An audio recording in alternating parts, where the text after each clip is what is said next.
History of the bands. Well, I met Pete in the 5th grade, and we've been pretty much friends ever since. And all the way up through college, we were always big music fans, and we'd go to shows together and go record shopping and like a lot of the same things. You know, we were always into a lot of the same music. I mean, I ended up playing in Pretty Polly. I think at first I was playing guitar, and then, you know, we had a lot of different lineup changes, and eventually it was just wound down to like a 3-piece, and I ended up playing bass. And yeah, it was a lot of fun with the Pretty Polly stuff. Rob was always writing so many great songs. I mean, he was cranking them out at one point. You know, it would just be like 5-song tape after 5-song tape. Back in that era, I didn't even think about it. I just kept writing songs, like, constantly. So we were doing demos, and I remember being a little frustrated that we weren't getting big, like huge right away.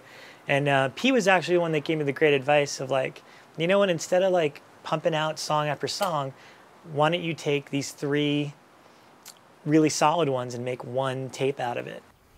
I have a cassette that they did, this cassette where the artwork on the cover was like a slightly off-color image of a Clockwork Orange.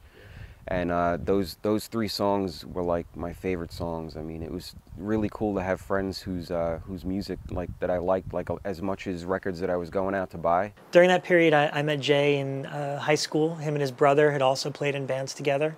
I played drums for Blind Sight, which was I guess my first original band that I was in, and then I had moved on and I played bass for a band called Spiral Moon. Both of those bands were kind of active at the same time that Rob was active in Pretty Polly. Pretty Polly took a break, and I think Spiral Moon was also on break, and I was thinking of doing like a solo tape kind of thing, kind of a follow-up to this Her Majesty tape that I'd done. And then Rob had asked me to play in this project that he wanted to do, the Great Below project. Actually, we didn't even have the name then, but it was more acoustic stuff. I had actually heard a couple of the songs on the Her Majesty recording that he had done. I asked Jay if he would play on it as the drummer.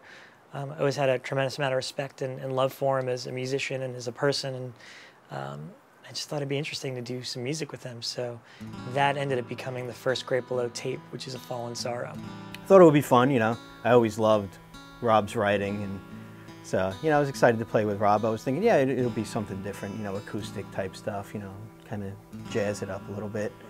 Pete, I think he might have been jamming with some people, but I don't think he was in a band, and I just felt, you know, we were still close, and we still loved a lot of the same music, and we'd played together in the past, and I had a tremendous amount of trust and respect in him, especially when it came to, you know, my material. So I asked him if he'd play guitar for us, and he seemed pretty enthusiastic about it. So once I got Jay and Pete together, that became the Great Below.